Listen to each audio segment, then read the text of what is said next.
അതുകൊണ്ടാണ് ഒരിക്കൽ നബി സല്ലല്ലാഹു അലൈഹി വസല്ലം തങ്ങളുടെ മുന്നിലേക്ക് ജിബ്രീൽ വന്നിട്ട് ഈ നരകത്തെ കുറിച്ചൊക്കെ പറഞ്ഞപ്പം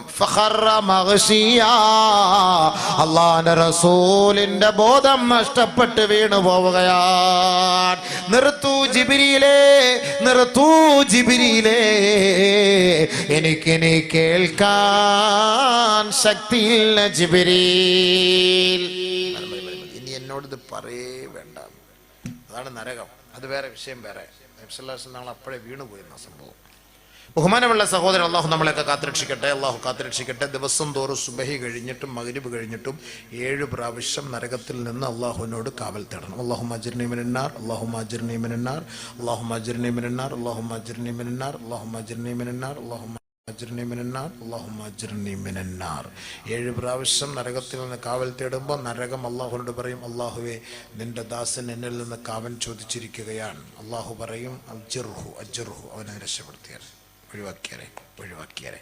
മരിക്കുന്നത് വരെ സുബഹി നമസ്കാരത്തിന് ശേഷവും മഗ്രിബ് നമസ്കാരത്തിന് ശേഷവും 7 പ്രാവശ്യം അല്ലാഹുമ്മ അജിർനി മിനന്നാർ എന്ന് പറയാനൊരു ഭാഗ്യം കിട്ടിയാൽ ഏതെങ്കിലും ഒരു വഖത്തിൽ അള്ളാഹു സ്വീകരിച്ചിട്ടുണ്ടെങ്കിൽ അള്ളാഹു നമ്മളെ നരകത്തിൽ പ്രവേശിപ്പിക്കില്ല, ഉറപ്പാണ്.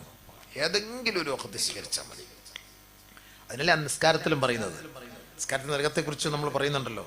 പക്ഷെ നമുക്ക് അറിയാത്ത കൊണ്ടാണ്, ആളുകൾക്ക് അറിയില്ല. നിസ്കരിക്കാനില്ലാത്ത, നിസ്കാരം ഇല്ലാത്തവന്റെ കാര്യം പറഞ്ഞിട്ട് കാര്യമുണ്ടോ? അല്ലാഹുമ്മ ഇന്നി അഊദു ബിക മിൻ അദാബിൽ ഖബ്ർ വമിൻ അദാബിൻ നാർ വമിൻ ഫിത്നത്തിൽ മഹ്യാ വൽ മമാത് വമിൻ ഫിത്നത്തിൽ മസീഹിദ് ദജ്ജാൽ. 4 കാര്യം നമസ്കാരത്തിൽ നമ്മൾ അല്ലാഹുവിനോട് കാവൽ ചോദിക്കുന്നു.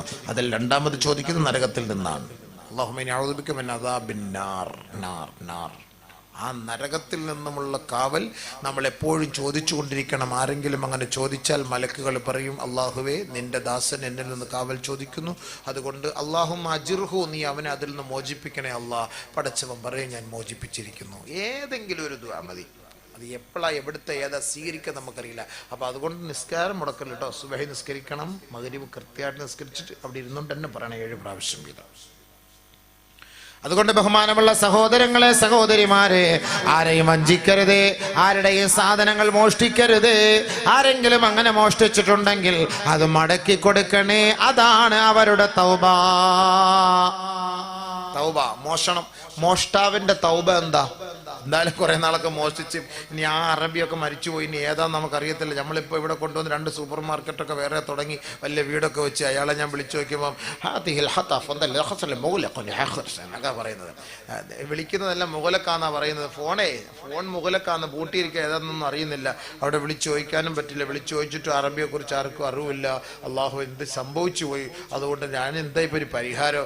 അപ്പോൾ അള്ളാഹു റബ്ബുൽ ഇസ്സത്തിന്റെ മുന്നിൽ നമുക്ക് തൗബ ചെയ്താൽ ഇതിന് പരിഹാരമാകുമെന്ന് തൈക്കാവല മുസ്ലിയാർ പറഞ്ഞു കൊടുക്കും. പാവം, കഷ്ടം. തൈക്കാവല മുസ്ലിയാരടുത്ത് ചോദിക്കത്തുള്ളൂ. കാരണം എന്താ, ജുമാൽ ഖത്തീബിൻ്റെ അടുത്ത് പോയി ചോദിച്ചു കഴിഞ്ഞാൽ നടക്കൂലടാ, പൈസ മൊത്തം തിരിച്ചു കൊടുക്കണമെന്ന് പറയും. അപ്പോൾ അതുകൊണ്ട് തൈക്കാവല മുസ്ലിയാർക്ക് ഒരു 1000 റുപ്യ കൊടുക്കുമ്പോൾ പറയും തൗബ ചെയ്താൽ മതി, എല്ലാം ശരിയാവുമെന്ന്.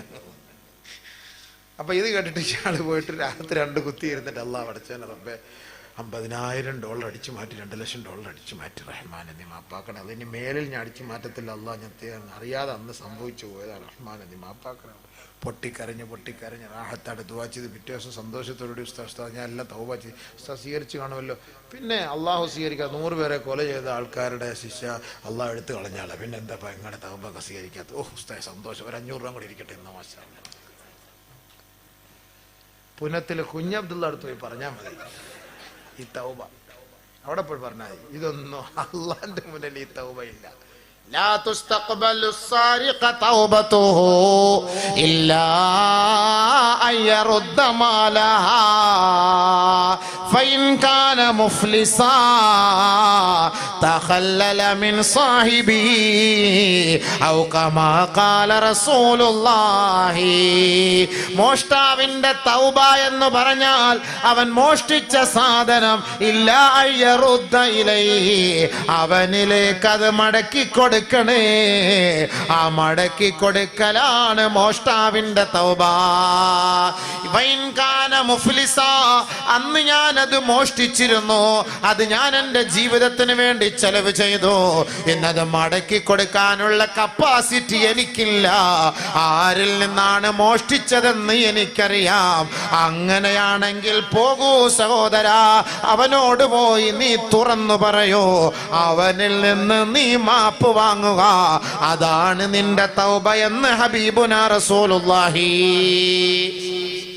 തേങ്ങ എടുത്തിട്ടുള്ള ആമിന താത്ത അബൂബക്കർ ഹാജിയാരെ വിളിച്ചു പറ, ഹാജിയാരെ നമ്മളിങ്ങനെ പോച്ച പറിക്കാൻ പോയപ്പോൾ പുല്ല് പറിക്കാൻ പോയപ്പോൾ 5-6 ഉണക്കത്തേങ്ങ കിടന്ന് ഞങ്ങളത് എടുത്ത് കറിയൊക്കെ വെച്ച് നമ്മൾ അറിഞ്ഞില്ല സംഭവം, മാപ്പാക്കിയാരെ. പിന്നെ അവിടുത്തെ ഓലമടലൊക്കെ എടുത്താൽ ഞങ്ങൾ രാവിലെ ചായ എന്താ ഗ്യാസിന് ഭയങ്കര വില കൂടുതൽ, ഹാജിയാരെ അതൊന്നും കുഴപ്പമില്ല ആമിന, അതൊക്കെ നീ എടുത്ത പ്രശ്നം എന്ന് പറഞ്ഞാൽ നീ രക്ഷപ്പെട്ടു. യാ അല്ലാഹ് അൽഹംദുലില്ലാ.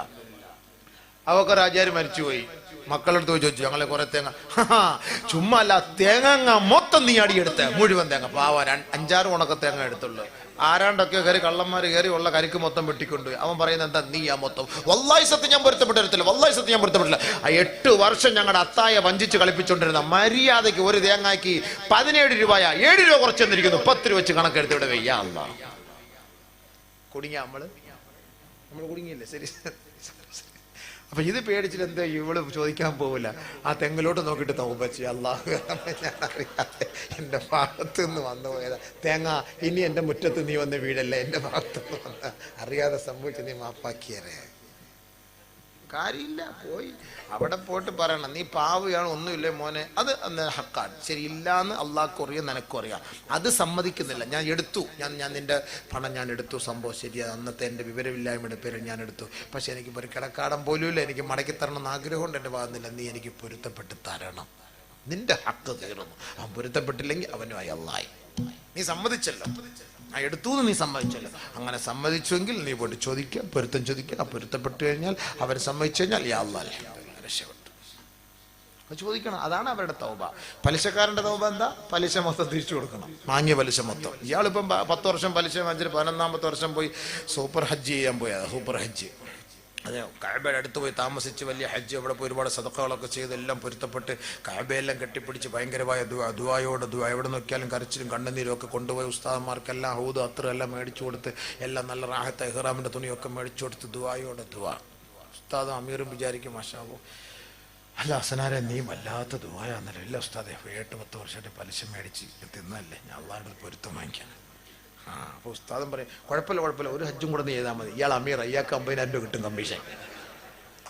അടുത്തൊരു വർഷം കൂടെ ഹജ്ജ് ചെയ്താൽ റാഹത്താവൂല. അയാളുടെ പണി ഇവിടെ നടക്കൂല. ഹജ്ജിൻ്റെ പൈസ കൊടുത്തിട്ട് ഈ പലിശയുടെ പൈസ മേടിച്ചിട്ട് തൗബ ചെയ്തിട്ട് അള്ളാൻ്റെ അടുക്കെ പോയിട്ട് അള്ളാൻ്റെ അടുക്ക് രക്ഷപ്പെടാൻ പറ്റില്ല. അമീറന്മാരുടെ അടുത്ത് ഉസ്താദന്മാരുടെ മുന്നിൽ രക്ഷപ്പെടാം, പണം തിരിച്ചു കൊടുത്തേ പറ്റുള്ളൂ. അതാണ് പലിശക്കാരൻ്റെ തൗബ എന്ന് പറയുന്നത്. അത് തന്നെയാണ് നമ്മുടെ പെണ്ണുങ്ങളൊക്കെ ഈ എന്താ എൻ്റെ പേര്, അയൽക്കൂട്ടത്തിൻ്റെ പേരിലൊക്കെ ഈ സൊസൈറ്റിയിൽ നിന്നൊക്കെ പൈസ എടുത്തിട്ട് ഈ പെണ്ണുങ്ങൾ ഇങ്ങനെ പലിശയ്ക്ക് ഇങ്ങനെ കൊടുക്കാറുണ്ട്. സുഖമില്ലാത്തവരാണ്, നടക്കാൻ വയ്യാത്തവരാണ്, ഇരിക്കാൻ വയ്യാത്തവരാണ്, അവർക്ക് വേറെ ജോലിയൊന്നും ചെയ്യാൻ പറ്റത്തില്ലല്ലോ. അപ്പോൾ അതുകൊണ്ട് ഈ പരിപാടിയാണ് അസ്തഗ്ഫിറുല്ലാഹൽ അലീം. എൻ്റെ പൊന്നു പെങ്ങളെ, ആ പണി നിങ്ങളിന്ന് ചെയ്യല്ലേ. നടക്കാൻ വയ്യാത്തവർ, ഇരിക്കാൻ വയ്യാത്തവരാണെങ്കിൽ നിങ്ങൾക്ക് എല്ലാവരും കൂടെ ചേർന്ന് ജോലി ചെയ്തിട്ട് എല്ലാവർക്കും ഒരു ദിവസം 300 രൂപ കിട്ടുന്നെങ്കിൽ ഒരു 30 രൂപ വെച്ച് മാറ്റി പോയി ഓരോരുത്തർ, എന്നിട്ട് അവർക്ക് ദിവസം തോറും കൊണ്ട് കൊടുക്കും. അല്ലാതെ ആ പാവം പിടിച്ച പെണ്ണുങ്ങൾ ലോട്ടറി കച്ചവടം ചെയ്യിക്കാനും അവരിൽ നിന്ന് 10,000 രൂപ അവർക്ക് കൊണ്ട് കൊടുത്തിട്ട് പലിശയുടെ പൈസ എടുത്ത് അവരെ തീറ്റിക്കാതിരിക്കരുത്. മാരകമായ രോഗമായിരിക്കും പിന്നീട് അവർക്കുണ്ടാവുക. അള്ളാഹു കാത്തിരക്ഷിക്കട്ടെ. അത് നമ്മൾ കഴിക്കാൻ പാടില്ല, അത് ഹറാമല്ലേ. ഒരു ഹദീസ് കേൾക്കണോ? അനസ് റളിയല്ലാഹു തആല അൻഹു നബിയുനാ റസൂലുള്ളാഹി സ്വല്ലല്ലാഹു അലൈഹി വസല്ലമ തങ്ങളോട് ചോദിക്കുകയാണ്, ഖുൽതു യാ റസൂലല്ലാഹ്,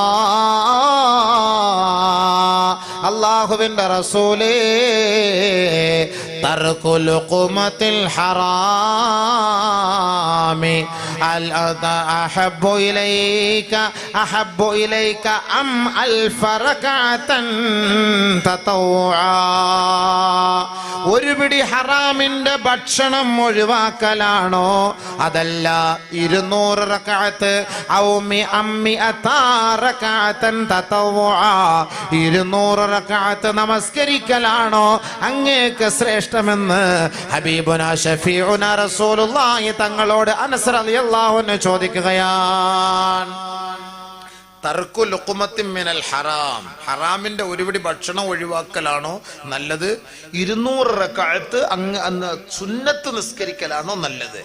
قال رسول الله صلى الله عليه وسلم ترك لقمة من الحرام أحب إلي 10,000 ركعة تطوعا أو كما قال رسول الله.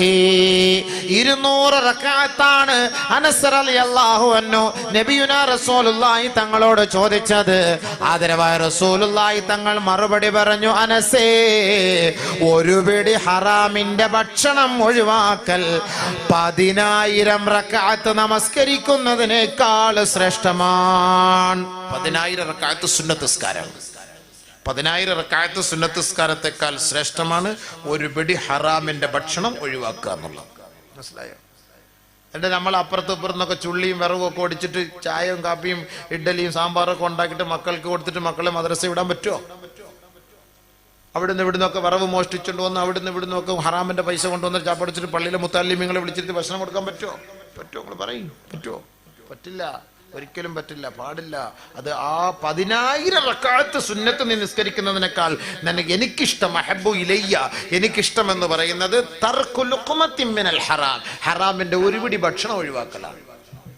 ഒരു പിടി ഭക്ഷണം ഹറാമിന്റെ ഒഴിവാക്കലാണ്. അതാണ് എനിക്കിഷ്ടം. നബീന ശഫീന റസൂലുള്ളാഹി സ്വല്ലല്ലാഹു അലൈഹി വസല്ലം തങ്ങൾ അല്ലാഹുവിന്റെ റസൂലിന്റെ വാക്കാണ്. അതല്ലേ നമ്മൾ ഇഷ്ടപ്പെടേണ്ടത്? അതല്ലേ നമുക്ക് ഇഷ്ടം. لا أن يجعل أحدكم في فيه ترابا خير من أن يجعل أحدكم في فيه حراما. നിന്റെ വായിൽ മണ്ണ് വാരിയിട്ട് നിറയ്ക്കലാണ് ശ്രേഷ്ഠം ഹറാമായ ഭക്ഷണം കൊണ്ട് നിന്റെ വയറ് നിറയ്ക്കുന്നതിനേക്കാളെന്ന് ഔ കമാ ഖാല ഹബീബുനാ റസൂലുള്ളാഹി സ്വല്ലല്ലാഹു അലൈഹി വസല്ലം. അല്ലാഹുവിന്റെ റസൂലിന്റെ വാക്കാണ്. അതുകൊണ്ട് നമുക്ക് വേണ്ട പലിശയുടെയും പൈസ വേണ്ട, ലോട്ടറിയുടെയും പൈസ വേണ്ട, കള്ളുവിറ്റ പൈസ വേണ്ട, കൈക്കൂലി വാങ്ങിയ പൈസ വേണ്ട. കൈക്കൂലി വാങ്ങണ്ട. കൈക്കൂലി ഓണമൊക്കെ ആയിട്ട് ബന്ധപ്പെട്ട് അങ്ങോട്ടും ഇങ്ങോട്ടൊക്കെ തിരിച്ചും മറിച്ചൊക്കെ എഴുതി കൊടുക്കാൻ വേണ്ടിയൊക്കെ കൈക്കൂലി. നബിയുനാ റസൂലുള്ളാഹി തങ്ങൾ പറയുന്ന ഒരു ഹദീസ് കേട്ടോ, ലഅനല്ലാഹുർ റാശി വൽ മുർതശി വറായിശി ബൈനഹുമാ അർരിശ്വതു ഫിൽ ഹുക്മി കുഫ്റുൻ ഔ കമാ ഖാല റസൂലുള്ളാഹി.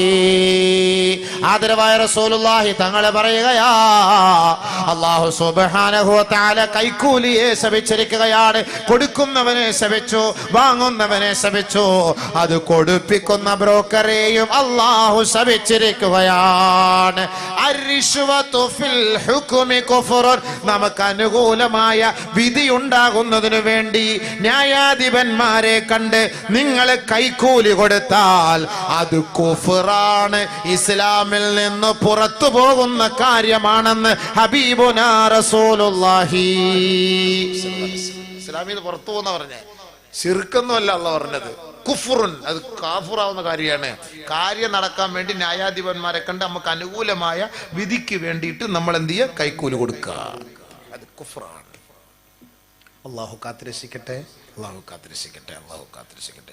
അതുകൊണ്ട് വലയസിർഖന, ഒരു നിലയ്ക്ക് നമ്മൾ മോഷ്ടിക്കാൻ പാടില്ല. മോഷണം അത് അള്ളാഹ്ക്ക് ഇഷ്ടപ്പെട്ട വാക്കയല്ല. വമാ കാന ലിനബിയിൻ അയ്യഗുൽ വമൻ യഗ്ലുൽ യഅതി ബിമാ ഗല്ല യൗമൽ ഖിയാമ.